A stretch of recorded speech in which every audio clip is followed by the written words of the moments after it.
तो यहाँ पर भगवान कहते हैं कि आपको सम्मान और अपमान में एक समान रहना है। आपको कभी भी ऐसा नहीं कि आपको संसार से सम्मान की भावना रखनी कि ये मुझे सम्मान दे।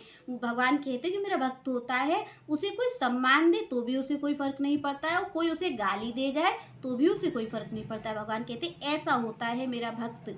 आगे श्री कृष्ण क्या कहते हैं, शीतोष्ण सुख दुखेषु सम संग विवर्जितः। भगवान कह रहे हैं कि शीतोष्ण, चाहे उसको कोई भी हो ऋतु, चाहे शीत की ऋतु हो चाहे गर्मी की ऋतु हो, वो दोनों में समान रहता है। ऐसा नहीं होता कि आप और हम तो मौसम के हिसाब से चलते हैं कि अगर सर्दी हुई तो इस टाइम हम अपना काम करेंगे, गर्मी हुई तो हम इस टाइम करेंगे। पर भगवान कह रहे हैं वो सर्दी गर्मी दोनों को एक समान समझता है, वो अपने नियम नहीं बदलता। जो जैसा है भक्त के नियम वैसे ही रहते हैं। भगवान कह रहे हैं वो सर्दी गर्मी के अनुसार नहीं बदलता है, वो सुख दुख के अनुसार नहीं अपने जीवन को बिताता है कि आज सुख है तो आज मैं भगवान की पूजा कर लूँगी, और आज दुखी है तो आज नहीं करूँगी। आज मैं दुखी हूँ तो आज भगवान से हमें कोई मतलब नहीं है। आज हम बहुत खुश हैं तो आज हम कर लेंगे, या फिर आज हम बहुत खुश हैं हमारे अपने लोग आ गए तो आज हमें भगवान के लिए समय ही नहीं है। दुख है तो भगवान ही भगवान दिख रहे हैं। तो भगवान कह रहे हैं कि ऐसा नहीं होता मेरा भक्त, चाहे उसको कोई भी ऋतु हो, शीत ऋतु हो गर्मी की ऋतु हो, वो एक समान रहता है।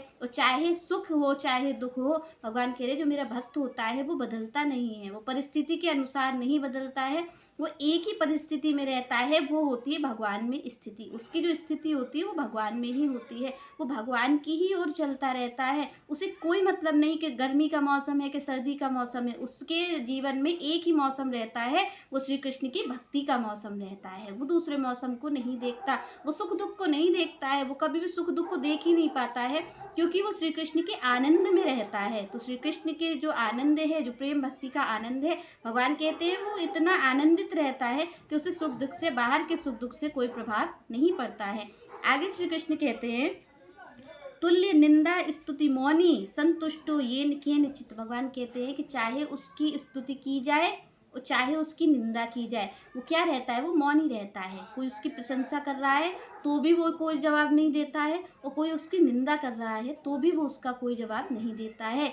ना तो वो स्तुति में कोई जवाब देता है कि वो अपनी बड़ाई और मारने लग जाए, और ना कोई उसकी निंदा करता है तो वो उसको लौट करके उसको वो गाली देता है। भगवान कह रहे जो मेरा भक्त होता है वो क्या होता है, मौनी होता है, वो शांत रहता है। पर मौनी का मतलब आप ये बिल्कुल भी ना समझे कि जो भक्त होता है भगवान का वो बोलना ही छोड़ देता है, बोलना नहीं छोड़ता। पर वो जो अनर्थ की बातें हैं, जो यूजलेस बातें हैं, उसके मतलब की बात नहीं है, उन बातों पे वो नहीं बोलता है, वो फालतू नहीं बोलता है। भगवान का जो भक्त होता है वो फालतू नहीं बोलता। आपके और हमारी तरीके की किसी की भी बात लेकर के बैठ जाए और कहता जाए, भगवान कह रहे मेरा भक्त ऐसा नहीं होता है। वो जरूरी काम के लिए बोलेगा, जो उसको लगेगा कि हाँ ये जरूरी है उसके लिए बोलेगा, पर वो यूजलेस बातें, जो अनर्थ की बातें हैं, जिनका कोई अर्थ ही नहीं है, उन मामलों पे वो नहीं बोलता है। और यहाँ पर वो मौन रहता है। भगवान कह रहे हैं वो हमेशा मौन रहता है, वो जो जरूरी बातें हैं उन पर ही बोलता है। और जब भी बोलता है वो भगवान की चर्चा ही करता है। श्री कृष्ण कहते हैं वो जब बोलेगा तो मेरी ही कथा को बोलेगा, मेरी ही बातों को बोलेगा। ऐसा होता है मेरा भक्त।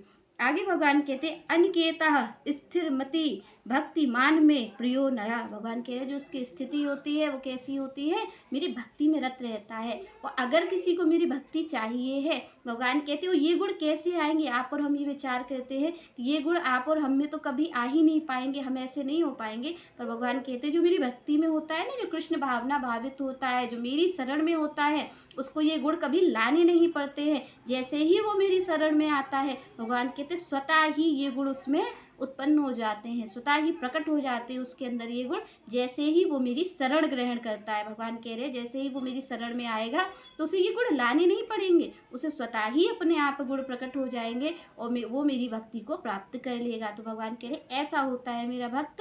और अगर आप और हम चाहते हैं कि हमें श्री कृष्ण की भक्ति मिले तो हमें भी इन्हीं गुणों की ओर चलना चाहिए। ये होते हैं श्री कृष्ण की भक्ति के गुण। जो श्री कृष्ण की भक्ति में रत होता है वो कैसा होता है, वो इस तरीके का होता है। तो यहाँ पर श्री कृष्ण खुद बताते हैं। और आपको और हमें अगर श्री कृष्ण की भक्ति करनी है तो हमें क्या करना चाहिए, हमें उनकी शरण ग्रहण करनी चाहिए, जिससे कि हमें उनकी कृपा प्राप्त हो और हमें भी ये जो गुण हैं वो विकसित हो पाए। चलिए नेक्स्ट चर्चा हम नेक्स्ट वीडियो में करेंगे। तब तक के लिए जय श्री राधे, जय श्री कृष्ण।